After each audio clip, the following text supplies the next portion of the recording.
Undercover Jet Setter. Travel. We all saw the moving ceremonies for the 75th anniversary of the D-Day invasion that ended World War II in Europe. So, are you interested in going? If so, we have an expert who is a world traveler and a retired Marine general who has some tips for you if you love history, food, and even golf. Hi, everyone. John Daly here. Welcome to the Undercover Jet Setter podcast. This is a compliment to our TV show that you can get on YouTube for free. It's youtube.com/undercoverjetsetter. And that TV show is also shot on the iPhone. This radio broadcast is not. We are talking about Normandy, France today and why you should go. And my guest is Dick Vercauteren. He is a retired brigadier general from the U.S. Marine Corps. He is a recipient of the Navy Distinguished Service Medal. He also served in Vietnam. He is a world traveler. We have that in common, and we both graduated from Providence College. Dick, welcome to Undercover Jet Setter. Thanks, John. Good to be here. Great to be here with you. And as we usually do, cheers. And in honor of our conversation, I'm having a sip of Calvados, which is the aperitif and brandy of Normandy, made from apples. It is a great after-dinner brandy. I know you've tried it, Dick. And then tell me, what are you sipping on? I'm sipping on a little Calvados myself. Not sure that it's the same volume and strength as yours, but it's good. Well, and you said you've actually had Calvados in Normandy, and you said there's actually a wide range of, kind of low end to high end as well. And they're still pretty good, though, right? Oh yeah, they're definitely good to drink. It's like drinking apple juice with a little strength in it. All right, we're going to give folks tips on planning a trip to Normandy, but first, Dick, give me the top 3 reasons they should go to Normandy. Well, John, there's so much there, and let me just go through and describe first the area.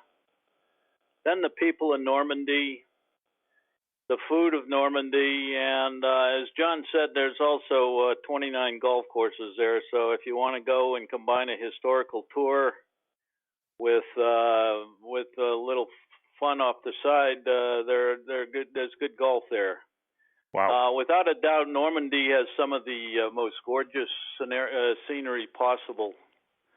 The rolling terrain with broad vistas, apple orchards, dairy cows, quiet pastures, and golden hay fields are postcards forever in my mind, in your mind's eye. The roads leading into the villages with stone buildings and narrow streets are enchanting.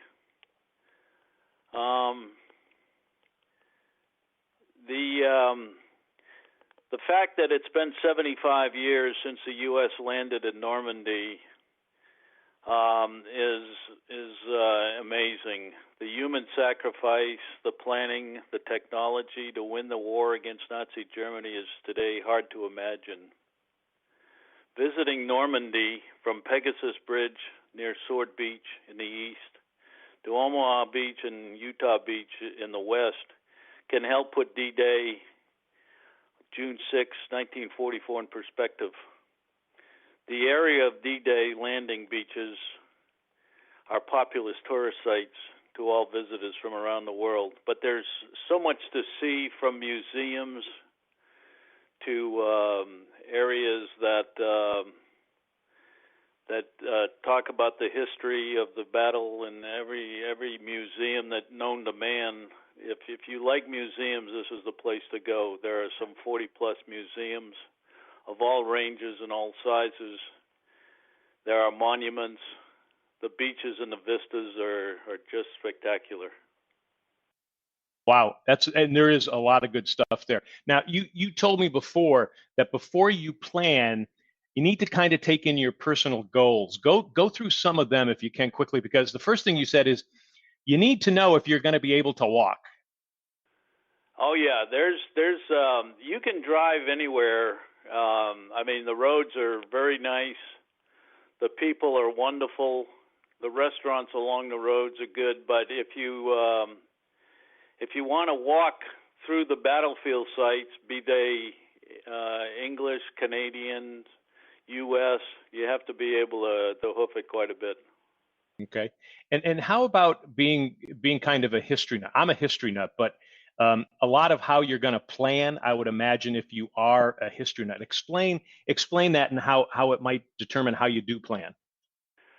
Well, The way I did it, the way my wife and I did it, was we rented a car in Cannes, France. Cannes is about 2 hours and 42 minutes by car from Paris. We took a train to Paris, which is about 3 hours, and rented a car in Cannes, because once you get to Cannes, you can cover all of the area around the beaches up to Omaha Beach and Utah Beach, Aramash, and many of the areas there. But along the way, there are great restaurants, great hotels. We stayed in Luc-sur-Mer, which is right on the beach, for a couple of weeks. 1 week we stayed there, and then we moved on.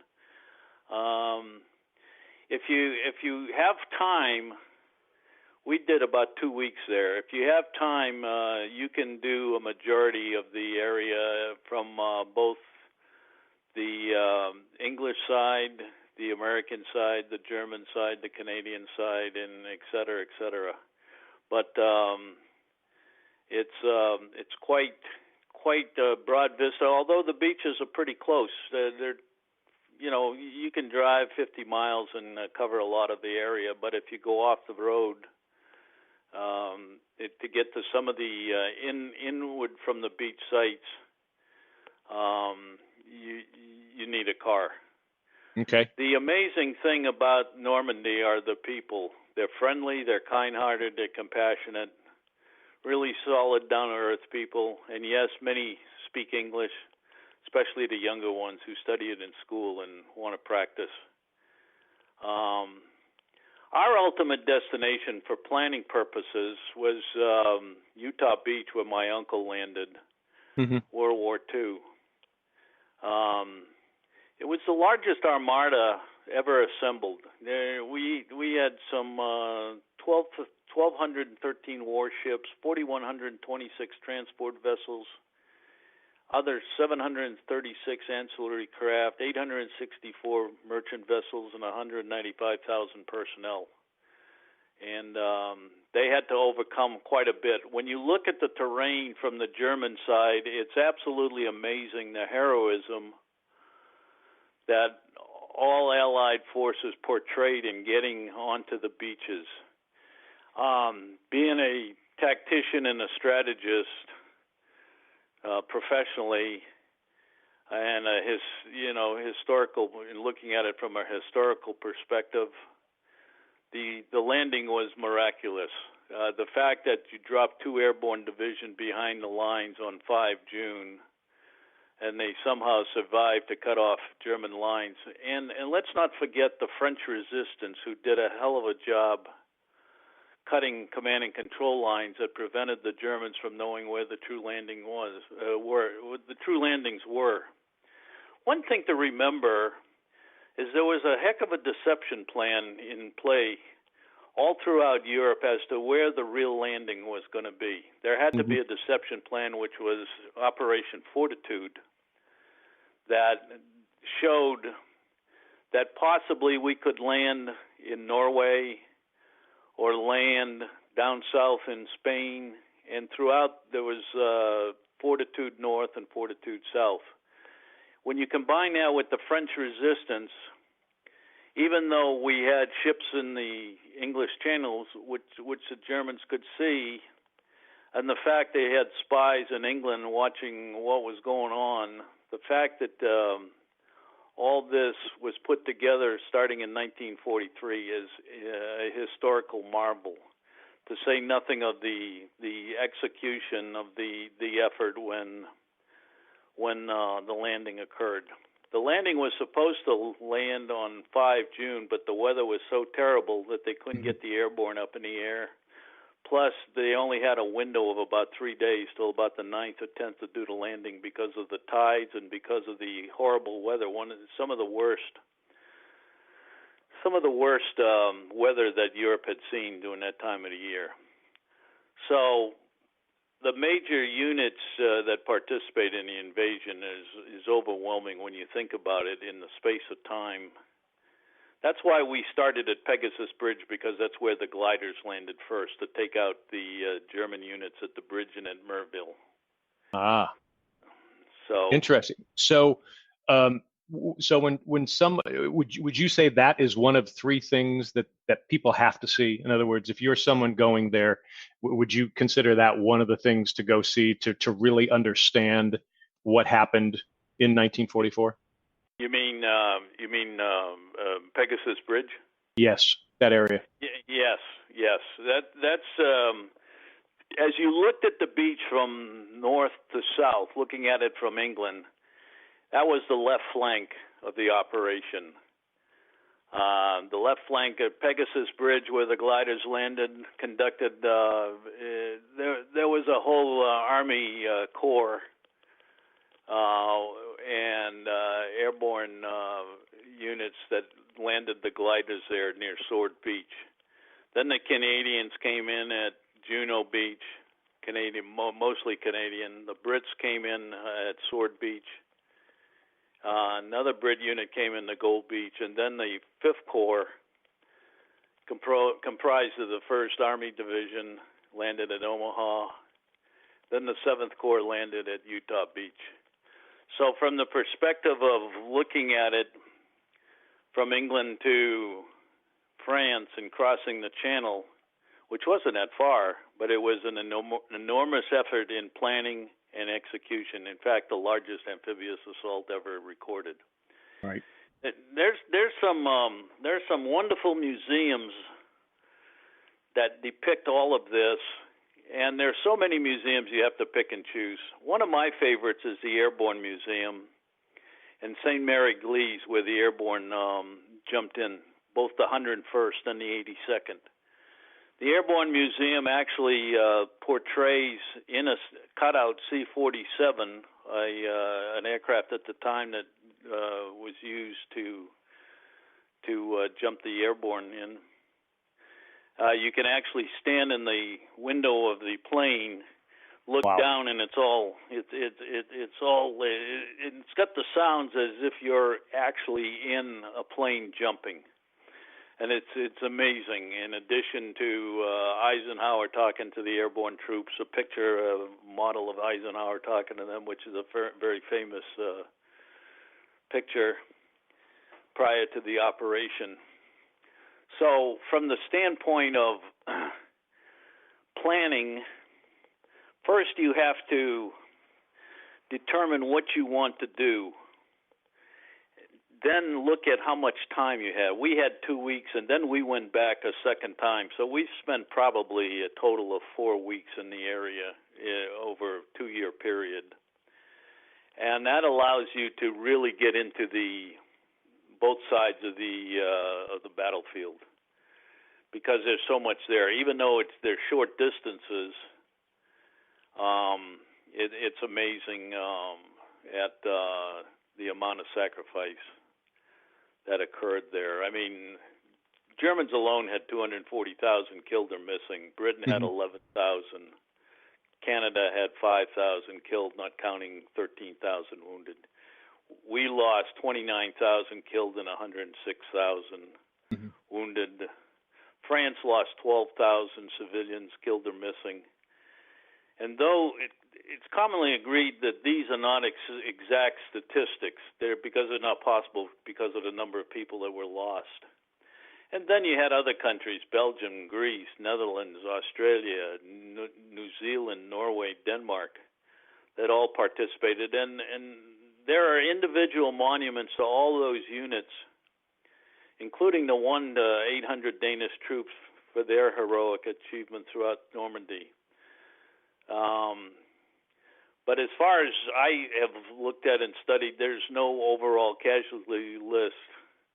But when you get to the cemetery at Colville-sur-Mer, you realize just the enormity and the cost and human suffering that occurred to get that force ashore and invade Europe and end up in Berlin eventually.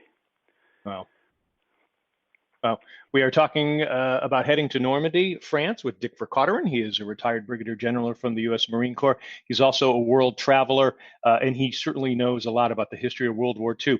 Um, Dick, one of the books, and I know you had mentioned this to me, and I actually went back to read this again, is the book by Stephen Ambrose called DDay. And what amazed me in going back and reading it, and ties into what you're saying there, is that the majority of the Americans who were actually storming the shores there were like 18 to 24 years old. These were the newbies getting into the war. These were the ones who didn't start the war.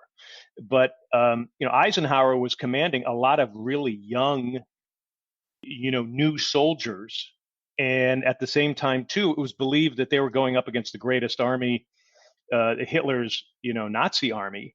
Yet at the same time, too, Hitler had really spread himself thin, so they were bringing in anti-communists from all over the place to fight, and they weren't as ready. So there was a little bit of luck involved there too. In addition to the fact we had these young fighters who turned out to be pretty good fighters, and at the same time too, a lot of them aren't around today because they got to be in their 90s. Well, yeah, when you look at the anniversary a couple of weeks ago that was on TV, and you look at the age of those guys that are sitting there, 90, 95, 96, the guy that jumped was 98, I believe, replicated his jump on D-Day. And the fact that this was 1944, some of these folks were new recruits because we had been fighting the war since 1941 in both the Pacific and the Atlantic and North Africa. And so planning for D-Day had actually begun in 1943, and as I talked about Operation Fortitude, the deception plan to include fabricating tanks and a whole army of fake weaponry led by Patton, who actually despised being the commanding general of an army that did not exist, but that was all part of the deception plan. Mm-hmm. And when you combine that with the English Channel's erratic weather, that caused a great deal of concern, as did the asymmetric tides. I think one of the things that people see when they go to Normandy is that the English Channel is one of the only places in the world where there are 4 tides, one every 6 hours. Uh-huh. And you can actually sit in your hotel room and watch the tides go out, where you can actually walk almost 800 to 1,000 meters into the water, and it's mud flats, and people are out there getting mouliers, as they call them. Mm-hmm. And then 6 hours later, you got a flood tide coming in that's 24 feet and up to the right up to the water, not 24 feet, 24 feet. When it's low tide on the French coast, it's high tide on the English coast. There are 10 days a month when the tides are suitable for an amphibious landing. So this was originally planned, as I said earlier, as June 5th. Mm-hmm. But Eisenhower changed the landing the following day because of projected weather conditions. And then after June 6th, on June 9th, the worst storm in 40 years hit the English Channel. So it's important to understand all the factors that went into the planning for this operation. And if you like history, if you like geography, if you like just hanging with good people, if you like the food, the mouliers are wonderful, and it's just a great place to go. Well, let me ask you this, because you talked about the things that they should do. Are there, like, can you just stop into any restaurant? Is it just like, take a pick and they're all going to be fairly good? I mean, they've had great success. Absolutely. Whether you want crepes in the morning or beignets in the morning or chocolate croissants in the morning, when we're in Luxembourg, I would just simply get down to the bakery around the corner. They got to know me as a homeboy because I speak a decent amount of French. Uh-huh. And I'd sat in there and have a coffee and pick up my beignets, take them back to the hotel room, and we would just enjoy on the overlooking the beach. But yeah, you can go in, no reservations needed. If the weather's nice, you can eat outside. The people, whether you speak French or not, are very nice and very friendly. The thing is, they've never forgotten who came in on June 6th to really save the French from Vichy Nazi Germany. And it's amazing how they remember that and they glorify it, even the young ones. One of the things to remember is behind the beaches. One thing I've got to say is behind the beaches are natural hedgerows that had to be navigated once you cross the beach. So landing at the beach was one thing. Fighting against the Germans and the mines that were set in on the beach and the tetrahedrons and the machine gunnery and the artillery was one thing. But once you got into those hedgerows and back, you were kind of restricted into your movement. So if you had a machine gun nest in those hedgerows, you had to fight your way through that, which was very difficult. The bunkers that line the terrain above the beaches, part of Hitler's Atlantic Wall, are particularly interesting to look at, because when you look at this from the German side, when you look at the artillery positions, whether it be Merville or any others at Ouistreham or further west, they all covered the beach landings. Even though the deception plan worked in not ensuring when the landing was going to be to the Germans, the fact was that they had a lot of troops on the beaches on the Atlantic Wall. One sidelight to this that a lot of people probably don't know or have read anywhere was Hitler slept till noon that day. So he didn't really know that we had landed at, starting at in the morning with the airborne. Rommel, who commanded the 21st Panzers down in the vicinity, headquarters down in the vicinity of Juno and Sword, was on leave. So you had basically the 21st Panzers, which was under the operational control of Hitler, not able to react on the attacks along Gold, Juno, and Sword Beach.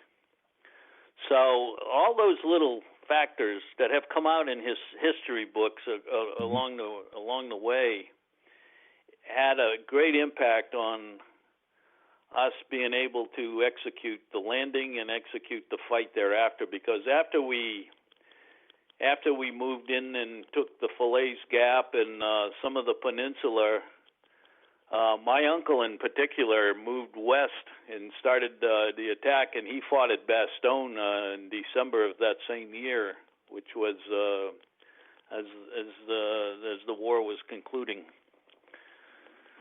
So it's interesting to see how this all plays out. Wow. Stephen Ambrose talks about how Rommel felt that Hitler wasn't using him as a general correctly, and that Hitler was actually acting as a general. And Rommel seemed a little bit, he was a soldier, but he wasn't necessarily anti-American, or he didn't necessarily hate the Americans. That's right. He was just fighting there that way. And then at the same time, too, he felt Hitler was sticking his hand too much into the pot that the generals should be doing. He was a micromanager, no question there. Let me ask you this: when you're talking about these different things, like those hedge groves and the different areas that are being preserved, are there hotels nearby that so that it's within pretty good, pretty easy distance to get to if you're staying there? Oh yeah, absolutely. We went from Cannes to Bayeux, and of course, don't miss the great tapestry in the Bayou Museum there, if you go there. And we stayed at the Churchill Hotel. How appropriate. In the Churchill Hotel in Bayou. And then we started driving down. But in answer to your question directly, yeah, there are plenty of hotels along the beach. There are plenty of B&Bs. No shortage of welcomes. We stayed in Luxembourg because that was convenient between Cannes, and it was along the beach, and we wanted to stay along the beach. And we've stayed there a couple times, actually. And then drove up to the other beaches quite readily on day visits. One thing I want to mention is that at Gold Beach, there's a town called Aramash, which is a wide sweep of beach that protrudes into a anchor at the far end. After the British established the beachhead, they headed towards Bayou along Route 13 and cut off the road to Cannes. Very crucially, the British installed a bridge that had taken a year to design and build in England called the Mulberry Bridge. And you can see those in the harbor. Parts of the bridge were called mulberries are in the water. The Allies had to get supplies ashore as quickly as possible in order to continue the attack. And historians say that these mulberry bridges, more like heavy pontoons, and the cutting a German communications line by the Free French resistance prior to the invasion were essential to the Operation Overlord. The French resistance is just now getting enough credit for their participation in the war, but they did an amazing job, be they men, women, kids. Mm-hmm. Because the Germans had started to establish the German wall once they took over Paris. Yep. And it was interesting to see how important these mulberries became and the French resistance became. Well, and I think one of the things too is when you think of American technology that started turning out all these different technologies from like 42 on, even the landing boats, those landing boats had to be engineered in a totally different way because of the terrain. They had to make sure the propellers were not on the bottom, but in the back. They had to make sure that they could, drop it down so that the troops getting out aren't going to drown their machine guns or their rifles as they're going up there. So when you think about what we turned out technology-wise and how it actually propelled our post-war economy into what was the 60s, 70s, 80s, and 90s, and you just realize the impact that when you're there, you're going to look at that and that should sink in. Yeah, absolutely. Speaking of the Higgins boat, which were developed by Higgins in New Orleans. Yep. If you go to the World War II Museum in New Orleans before you go to Normandy, that would give you an insight as to what happened technologically and all the things that you mentioned that occurred. Actually, the LCM-6 with the Higgins boat and the LCM-8, the bigger boat, I've actually landed in around the world and at various times. So those things have stood the test of time with a flat bottom and the ability to land on a beach that had a low gradient to put troops ashore. They are amazing, and they're still in use. The LCM-8 and the, so to speak, and the technology is still in use.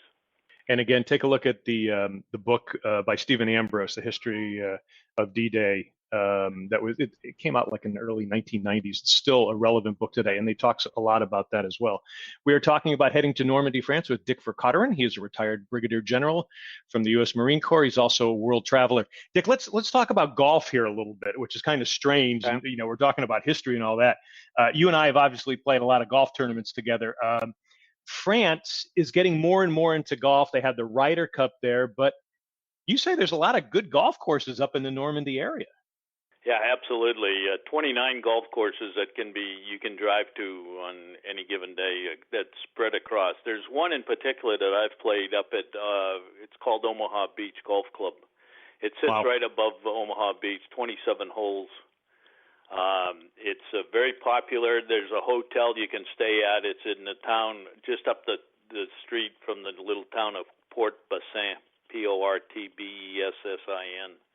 There's a hotel there that's accommodating and a very good place to go.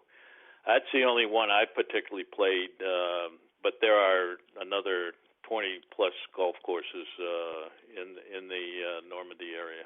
So I would think if you wanted to play golf there, it'd be fairly easy to get on. It's not like, you've got, you go to certain Caribbean islands and they, the whole island, they're bringing in millions of people. They got 2 golf courses. But this, it looks like, if you wanted to play golf, it would be fairly easy to get on. And was it expensive? No, not at all. I forget the price, but probably less than $50. Wow. It's not like you're playing Pebble Beach for $500 or anything like that. All right.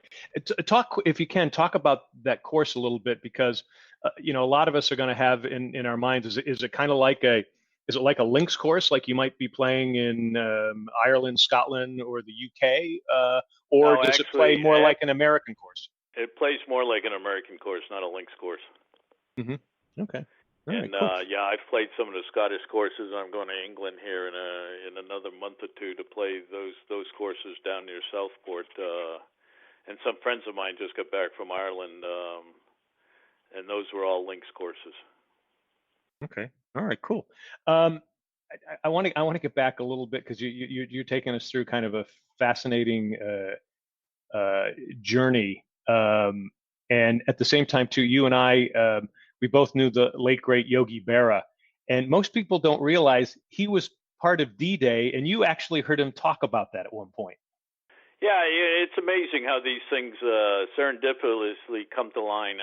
I was invited when I was in the corporate world. I was invited to the Navy Memorial Dinner in Washington, D.C. To honor former Navy or Marine veterans. That night, the honorees were the CEO of FedEx, Smith, Estee Lauder, who is not her, but the son, Estee Lauder, who was a Navy lieutenant. Wow. Fred Smith was a Marine captain, my vintage, in Vietnam. So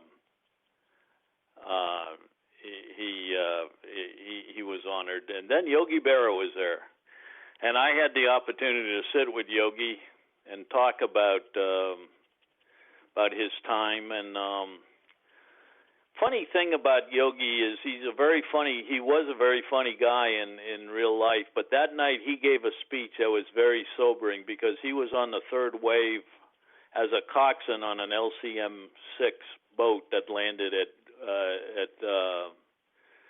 I believe it was Omaha Beach. Yes, it was Omaha Beach.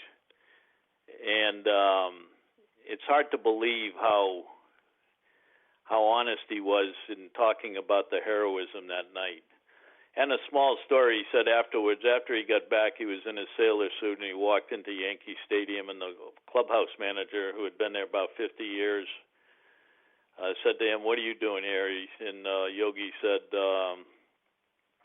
"Well, I'm going to be the next Yankee catcher." And the old crusty 50-year-old said, "Not only are you not going to be the next Yankee catcher," he said, "you don't look much like a sailor either."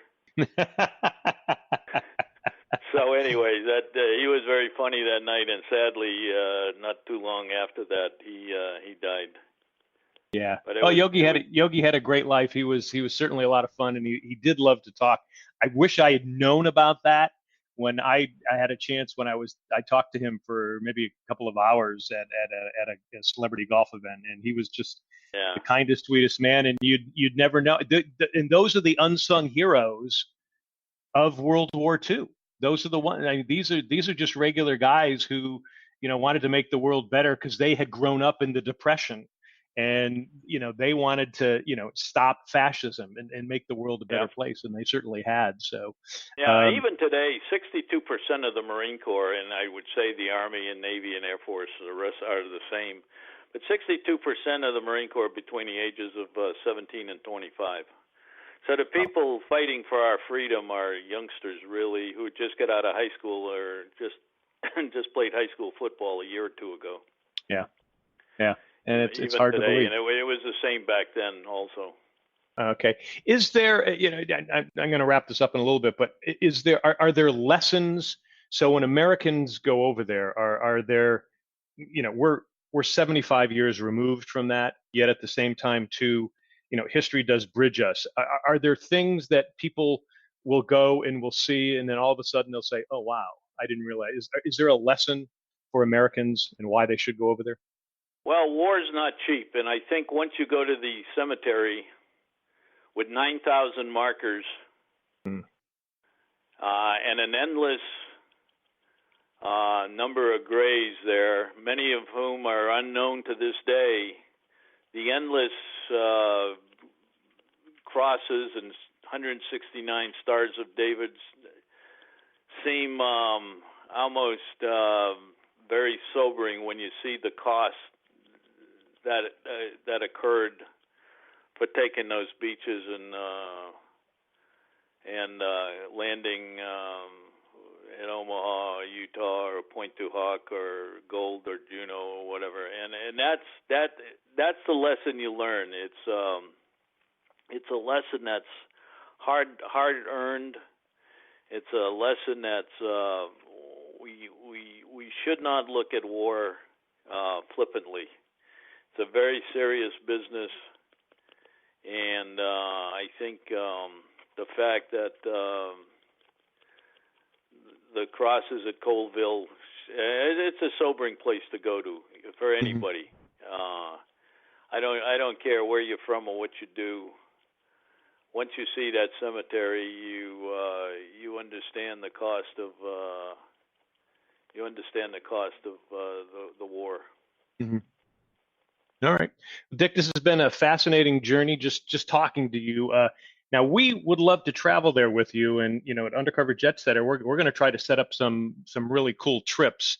We're hoping to put something together with you that possibly you could be a little bit of a guide for us. Would you be up for something like that? Yeah, sure, absolutely. Yeah. Now you'd have to drink Calvados with me and play a round of golf with me. So I just going to warn you about that. Well, that's part of the burden of doing this sort of thing. Somebody has to do it. Well, I think the best. It's there are good times to go and bad times to go, and I think winter is not the time to go. It's going to be a lot of rain. It's going to be a lot of cold rain. Yeah, a lot of cold weather. Although they're having a heat wave in Europe right now. Yeah. But fall is a beautiful time to go, and my guess would be late spring all the way to early fall would probably be the best bet. Yeah. That would be a beautiful time, and you got to look at hotel accommodations, and how many people are going to be involved in transportation and that sort of thing. Okay, it takes some planning, and I would say if you're going to do this, get a travel expert. Somebody, a travel agent. Again, we have virtuoso travel agents that we work with here, so we can definitely put people together with that, because you really need to plan that. You also need to have travel insurance. You just don't know what's going to happen there at the same time too, because cross-country travel or cross-ocean travel can be tricky, especially in the summertime. So good advice. All right. Hey, Dick, thank you so much. This has been great, and we'll be talking more, and I'll try to get some more information to folks as well, some of the stuff that you talked about here. So we've been talking about heading to Normandy with Dick Vercauteren. He is a retired brigadier general from the U.S. Marine Corps. He's also a world traveler. And don't forget, he's a Providence College grad, just like me. Dick, again, thank you so much. Okay, appreciate it. Thanks, John. All right. And folks, thanks for joining us. Give us your comments on the social media page where you found this podcast. We'd love to hear from you also, and also check out and subscribe to our YouTube channel. It is youtube.com/undercoverjetsetter. Since we're talking golf, I'm going to tell you, keep swinging easy, folks. See segments and episodes at youtube.com/undercoverjetsetter.